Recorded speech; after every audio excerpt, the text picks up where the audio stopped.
আজ সারাটা দিন কেমন কাটলো সেটাই আপনাদের সঙ্গে শেয়ার করব ছোট্ট একটা ভিডিওর মাধ্যমে।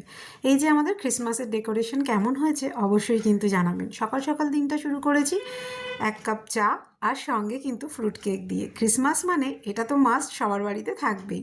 তারপর স্নান সেরে পুজো সেরে চলে এসেছি সোজা রান্নাঘরে। আজকে হবে এগ বিরিয়ানি, একটু লাইটের ওপরেই রাখবো কারণ সামনে না আর একটা বড় অনুষ্ঠান আছে, তখন সেখানে খাওয়া দাওয়া হবে বলে ভাবলাম আজকেরটা একটু লাইটের ওপরেই ছাড়া যাক। এই যে আমরা লাঞ্চ নিয়ে বসে পড়েছি। লাঞ্চের শেষে আমরা একটু জমিয়ে ঘুমও দিয়েছিলাম কারণ অনেক সকালে উঠতে হয়েছিল আজকে। তারপর আমি আর অভিষেক একটু বেরিয়ে পড়েছিলাম সিটি সেন্টারের উদ্দেশ্যে। মেয়েকে আর নেইনি, খুব ঠান্ডা, সামনে পরীক্ষা, তো সেই জন্য ভাবলাম ওকে আর বার করবো না। তাই আমি আর অভিষেক একটু ঘোরাফেরা করে ওখানেও 1 কাপ চা খেলাম, খেয়ে তারপর নিজের জন্য একটু টুকিটাকি জিনিসও কিনে নিলাম। শপার স্টপে দেখলাম বেশ ভালো অফার চলছে, তাই আর লোভটা সামলাতে পারলাম না। একটু জ্যাকেট একটা আর একটা জিন্স কিনে নিয়ে বাড়ির পথে রওনা দিলাম। আর আজকের ডিনারটা না একদমই লাইটের ওপর রেখেছি। আর আমার না এইসব বিরিয়ানি খেলে রাত্রে আর সেরকম হেভি কিছু খেতে ইচ্ছে করে না, তাই ব্ল্যাক কফি দিয়ে ডিনার